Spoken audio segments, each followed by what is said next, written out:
Only. Our real silk production takes place in Bursa city, which is approximately 3 hours drive from Istanbul city. Well, because of the climate there, it is the best place in Turkey for farm raising the silkworms. And there, in our facility, we feed the silkworms with mulberry leaves for 4 weeks. And after 4 weeks, those little silkworms become big, fat caterpillars, almost like 2 inches long, 6-7 centimeters long. And then some kind of saliva comes out from their mouth, which is the silk thread. And with that thread, they start to build a cocoon around themselves. This takes like 6 or 7 days. After 7 days, they end up locking themselves into the cocoon.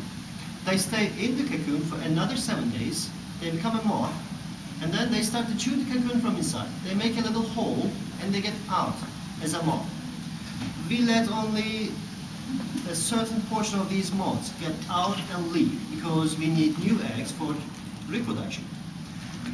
And unfortunately, we have to kill the rest before they start to chew the cocoon, because once they make that hole in the cocoon is useless for us. They will be cutting the silk lines, and we will be able to get only this long of silk threads from each cocoon. And it is useless. We need one continuous thread. So we have to kill them before they start to chew their cocoons. How do we kill them?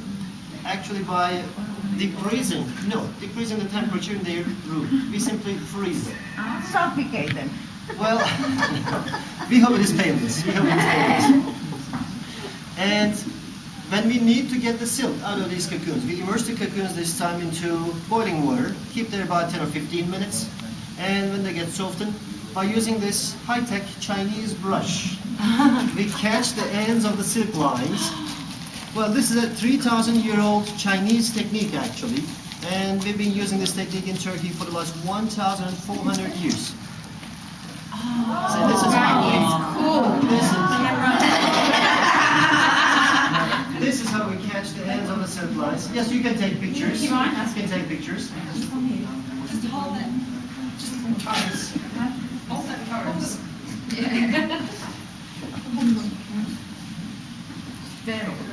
Bekleyelim resimleri çeksin. Just make sure you're smiling. We should be massive. Go around beside you. Yeah, come in. No, come back this way.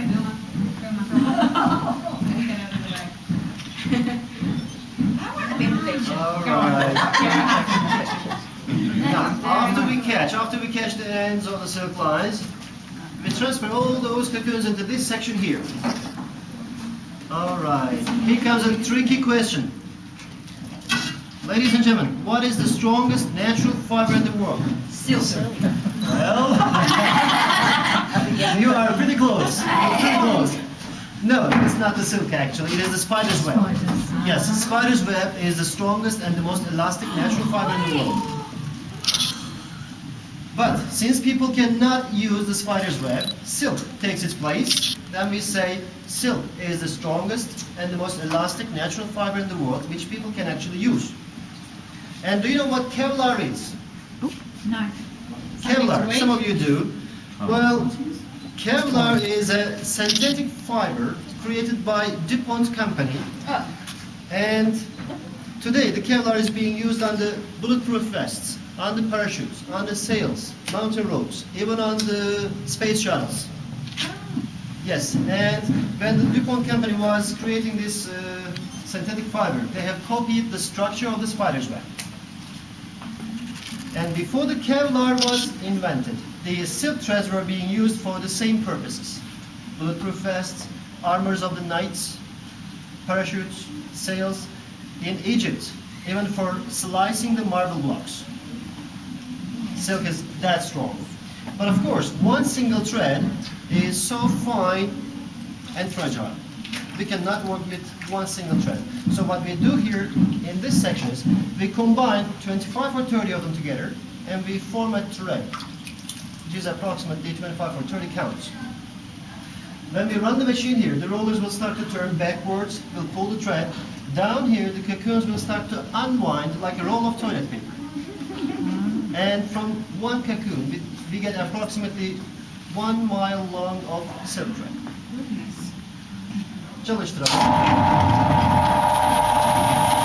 Now he controls the thickness of the threads, and if he thinks that he is not thick enough, he takes some portion from here